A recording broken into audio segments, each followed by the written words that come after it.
नमस्कार, मैं डॉक्टर श्रद्धा वशिष्ठ आपका सबकी शिक्षा में बेहद स्वागत करती हूँ। दिल्ली के सरकारी स्कूलों में नॉन प्लान एडमिशन के तहत छठी, 7वीं, 8वीं, 9वीं कक्षा का ऑनलाइन फॉर्म आप कैसे भर सकते हैं, आज मैं इसकी जानकारी आपको देने जा रही हूँ। सबसे पहले मैं ओपन करूँगी www.edudel.nic.in वेबसाइट, जिसके माध्यम से आप ऑनलाइन फॉर्म को भर पाएंगे। देखिए, मैंने कर दिया क्लिक, इस प्रकार से आ जाएगा एडुडेल की वेबसाइट और इससे आप सीधा जाएंगे सरकारी स्कूलों के एडमिशन से गवर्नमेंट स्कूल एडमिशन्स, जो कि बाएं हाथ को होगा। आप ओपन करेंगे, इस प्रकार से आ जाएगा। अब आप दूसरे नंबर पर लिखा है ऑनलाइन रजिस्ट्रेशन फॉर्म, पहले पर है guidelines for parents and guardians. जो पहले वाला है guidelines for parents and guardians, इसमें मैं आपको इस संबंध में जानकारी पूरी ला चुकी हूँ, पूरी नोटिफिकेशन पढ़कर बता चुकी हूँ। अभी मैं आपको ऑनलाइन रजिस्ट्रेशन फॉर्म को कैसे भरना है इस जानकारी देने जा रही हूँ। मैंने इस पर क्लिक कर दिया, इस प्रकार से फॉर्म खुला आ गया। फॉर्म को भरना बेहद आसान है। सबसे पहले मैं कुछ इंपॉर्टेंट पॉइंट्स बता देती हूँ। पहला कि जिन भी जानकारी या डब्बे के आगे ये ऐसा सितारा सा बना हुआ है, लाल सितारा, उनमें जानकारी भरना अनिवार्य है। दूसरा, जब आपके कागजातों आप फॉर्म जमा करेंगे, उसके बाद आपका नाम जब भी आएगा, आपके कागजात की जांच होगी। अगर उसके बाद कागजात सही नहीं पाए गए, तो चाहे आपके बच्चे का नाम सिलेक्ट भी हो गया हो, चयनित भी हो गया हो ड्रॉ के माध्यम से, तब भी दाखिला नहीं होगा। तीसरा, आप अपना मोबाइल नंबर सही दें, सही या वैध मोबाइल नंबर दे। आपका मोबाइल नंबर गलत नहीं होना चाहिए, क्योंकि आपको जो समय समय पर DOE यानी कि डायरेक्टरेट ऑफ एजुकेशन यानी कि दिल्ली के शिक्षा विभाग के द्वारा जानकारी भेजी जाएंगी, फिर वह आप तक नहीं पहुंच पाएंगी। अगला, ऑनलाइन पत्र जमा करने से वांछित निकटतम विद्यालय में प्रवेश जारी की गारंटी नहीं है। आपने फॉर्म भर दिया, इसका मतलब ये नहीं कि आपके बच्चे का दाखिला हो ही रहा है, ज़रूरी नहीं है। और अगला है कुछ नहीं कि आप इंस्ट्रक्शंस भरें। देखिए, आप सबसे पहले क्लास चुनिए, ऐसे करेंगे जो भी बच्चे की क्लास है लिख दीजिए। चलिए, मैं 6th का फॉर्म भर रही हूँ। अगला आ जाएगा, ठीक है, बच्चे का अभ्यर्थी का नाम, अभ्यर्थी का पहला नाम, अभ्यर्थी का मध्य नाम, अभ्यर्थी का आखिरी नाम। तो पहला नाम भरना तो अनिवार्य है। मान लीजिए मैं अपने ही बच्चे का नाम लिख देती हूँ व्योम। अब बच्चे का सिर्फ व्योम लिखती हूँ तो मध्य नाम और अंतिम नाम कुछ नहीं आता। अगर नाम होता व्योम कुमार वशिष्ठ, तो मध्य नाम में मैं कुमार लिखती, अंतिम में वशिष्ठ लिखती।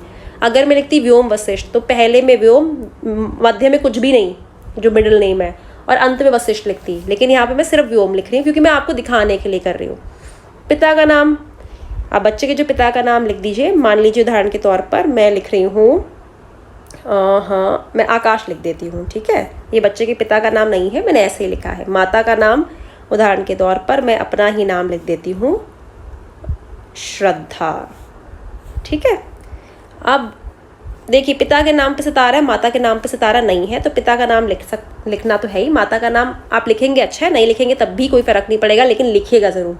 और मुझे कहीं ना कहीं इस तरह की चीज़ें पसंद नहीं आती। अगर पिता का नाम अनिवार्य माना गया है, तो माता का नाम भी यहाँ लिखना अनिवार्य माना जाना चाहिए। अगला है डेट ऑफ बर्थ, जन्म तिथि। यहाँ जन्म तिथि आप बच्चे की लिखेंगे, महीना पहले दिन, फिर महीना साल। उदाहरण के तौर पर अगर बच्चा 22 अप्रैल का है और 2012 लिख देते हैं हम, ठीक है। अब अभिभावक के नाम, गार्जियन के नेम पे उन्होंने सितारा बना दिया है, तो मुझे ऐसा लग रहा है कि माता के नाम पे सितारा होना चाहिए था और यहाँ पर गार्जियन के नेम पे सितारा नहीं होना चाहिए था, लेकिन गलत उनसे हो गया है। तो मैं यहाँ पे बच्चे के नाना का नाम लिख देती हूँ, जो कि सच में मेरे पिताजी का नाम है। मेरे फादर का नाम नरेश है, तो मैं अपने पापा का ही नाम लिख देती हूँ यहाँ पे, ठीक है। तो यहाँ पे मैंने अपने फादर का नाम लिख दिया। मेरे फादर रिटायर्ड है, एक्चुअली में वो CIB से रिटायर्ड है, इंटेलिजेंस ब्यूरो से। तो आगे बच्चे का आपने लिंग भरना है, ठीक है। तो आप लिंग में आप मेल, फीमेल, ट्रांसजेंडर, पुरुष, स्त्री या ट्रांसजेंडर, तो मैं पुरुष में लिख देती हूँ। कैटेगरी, कौन सी कैटेगरी का आपका बच्चा बिलोंग करता है, जनरल, SC, ST, OBC, इसमें कोई भी कैटेगरी में करता है, वो लिख दीजिएगा। मेरा बच्चा जनरल में है, मैंने जनरल में कर दिया। आपका SC में SC कर दीजिए, ST में ST कर दीजिए, चिंता करने की ज़रूरत नहीं है आपको। अब दिव्यांग बच्चा है, तो आपको लिखना होगा कि दिव्यांग है तो किस तरह की दिव्यांगता है, तो आपको उसके हिसाब से, नहीं है तो 0 वाला नॉट एप्लीकेबल पे कर दीजिए। अगला है, इस parent working in directorate of education, शिक्षा निदेशालय में माता पिता कार्यरत है, तो अगर हाँ है तो मिनिस्ट्रियल स्टाफ में है, या फिर नॉन मिनिस्ट्रियल स्टाफ में है, नहीं है तो नहीं है। अब हमारे इधर तो कोई भी नहीं है। अब रेजिडेंशियल, रेजिडेंस घर का पता क्या है, घर का पता सही सही लिखिएगा, गलती मत करिएगा। मैं आपको दिखाने के लिए सिर्फ द्वारका लिख रही हूँ, ठीक है। अगला है कॉन्स्टिट्यूएंट असेंबली क्या है। अब कॉन्स्टिट्यूएंट असेंबली मैं आपको दिखाने के लिए फिर से द्वारका भर रही हूँ, आपकी जो भी है आप उसके अनुसार लिख दीजिएगा। अब अगला आ गया सिटी, यानी शहर कौन सा है। हमारा अपना तो नई दिल्ली है। और उसके बाद राज्य कौन सा है, राज्य हमारा दिल्ली है। अगला पिन कोड क्या है, 75 है मेरे इधर का। आप अपने हिसाब से लिखिएगा, मैं सिर्फ आपको दिखाने के लिए फॉर्म भर रही हूँ। आप अपने हिसाब से लिखिएगा। लैंडलाइन नंबर भर दीजिए, लैंडलाइन नंबर नहीं है मेरे पास, मैं छोड़ रही हूँ। मोबाइल नंबर भर दीजिए, मैं अपना मोबाइल नंबर भर देती हूँ, ठीक है। 910000001234567800, ठीक है। 10 नंबर का मोबाइल नंबर भर दिया। ऑल्टरनेट मोबाइल नंबर है तो भर दीजिए, मेरे पास नहीं है कोई ऑल्टरनेटिव मोबाइल नंबर। देखिए मैं तो उस हिसाब से भर रही हूँ, जहाँ सितारा लाल बना है वहाँ जानकारी भर के दिखा रही हूँ, जहाँ नहीं है वहाँ छोड़ रही हूँ। और बैंक और आधार डिटेल्स। अब अभ्यर्थी का आधार संख्या नंबर, मेरे बच्चे का आधार नंबर नहीं है तो मैं छोड़ दूंगी। आपके बच्चे का आधार नंबर है, आधार कार्ड बना हुआ है तो आधार नंबर यहाँ लिख दीजिए। अगर आपने आधार कार्ड के लिए अप्लाई किया हुआ है तो एनरोलमेंट नंबर लिख दीजिए, नहीं अप्लाई किया हो तो छोड़ दीजिए। अब बैंक अकाउंट नंबर लिख दीजिए, अभ्यर्थी का बैंक अकाउंट नंबर, जो बच्चे का आप फॉर्म भर रहे हैं उसका है बैंक अकाउंट नंबर। मेरे बच्चे कोई बैंक अकाउंट नंबर नहीं है तो मैं छोड़ रही हूँ, आपका है तो लिख दीजिए। अब बैंक अकाउंट नंबर है तो किस बैंक में है, यहाँ पे बैंक का नाम चुनेंगे, बैंक का नाम आ जाएगा यहाँ पे, ठीक है। इस प्रकार से जो भी होगा। और उसके बाद IFSC कोड क्या है, IFSC कोड भर देंगे। और अब document to be submitted as residence proof at the time of admission, मतलब कि दाखिले के समय जब मेरे बच्चे का नाम मान लीजिए लिस्ट में आ गया, अब दाखिले के लिए मेरे बच्चे स्कूल पहुंचे तो मैं कौन सा कागजात निवास प्रमाण पत्र के रूप में मैं जमा करवाऊंगी, तो मैं यहाँ पर आपको वो कागजात का टिक करना है। जैसे कि मैंने ये करा, ये ढेर सारे ऑप्शंस आके जो आपके पास है, और इसमें जो पता है आपने वही पता फॉर्म में भरा हुआ है और आप वहीं पे रहते हैं, याद रखिएगा। आप BPL राशन कार्ड कर सकते हैं, लेकिन बच्चे का नाम राशन कार्ड में होना चाहिए। अधिवास प्रपत्र भी दे सकते हैं, वोटर ID दे सकते हैं, MTNL बिल, बिजली का बिल, पानी का बिल, आधार नंबर बच्चे का, माता पिता का, पासपोर्ट बच्चे का, माता पिता का, बैंक पासबुक बच्चे का, माता पिता का, या फिर ड्राइविंग लाइसेंस, जो भी आपने भरना है आप भर दीजिए। उदाहरण के तौर पर मैं आपके लिए पासपोर्ट कर देती हूँ। वैसे सच में मेरे बच्चे का पासपोर्ट बना हुआ है, क्योंकि वो उसके पैदा होते ही हमने बनवा लिया था, तो मुझे लगता है सबका बना होना चाहिए। अब select nearest school to residence, घर के पास सबसे नज़दीकी स्कूल कौन सा है आपके। तो मैं जनकपुरी B ब्लॉक, द्वारका भरा है ना मैंने, तो द्वारका का स्कूल सिलेक्ट करती हूँ। द्वारका ये वाला कर दिया मैंने, ठीक है। आपके पास उतने ही ऑप्शन आएंगे पर घर के उसके हिसाब से ना।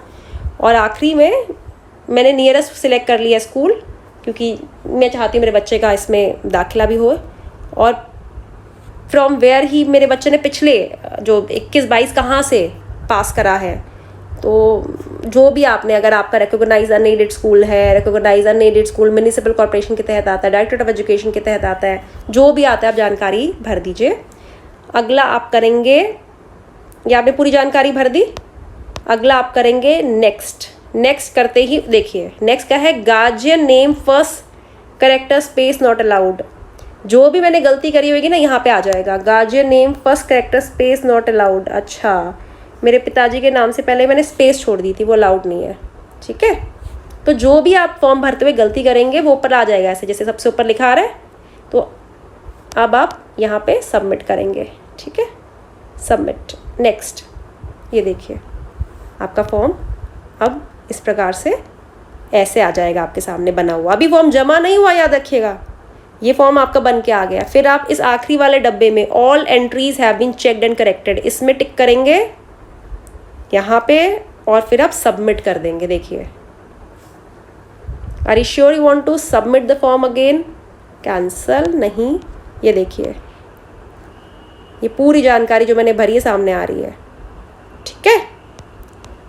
अब मैं सबमिट करूँगी, मेरा फॉर्म सबमिट हो जाएगा, और उसके बाद ये फॉर्म जो होगा वो ड्रॉ के लिए चला जाएगा। और अगर ड्रॉ के माध्यम से बच्चे का सिलेक्शन हुआ तो बच्चे का स्कूल बुलाया जाएगा, ज़रूरी कागजात चेक किए जाएंगे, ज़रूरी कागजात के बाद देख के बाद अगर सब कुछ सही हुआ तो बच्चे को दाखिला दे दिया जाएगा। लेकिन मैं यहाँ पर अपने आप को रही हूँ रोक।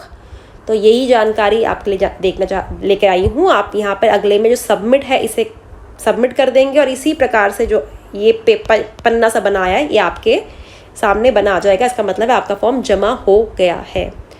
तो उम्मीद करती हूँ जानकारी से आपको लाभ होगा और आप जल्दी अपने बच्चों का दाखिला करवाने के लिए दिल्ली के सरकारी स्कूलों में नॉन प्लान एडमिशन के तहत 6th, 7th, 8th, 9th class में करवाने के लिए इस फॉर्म को भरेंगे। अब मुझे डॉक्टर श्रद्धा वशिष्ठ को इजाज़त दीजिए। नमस्कार।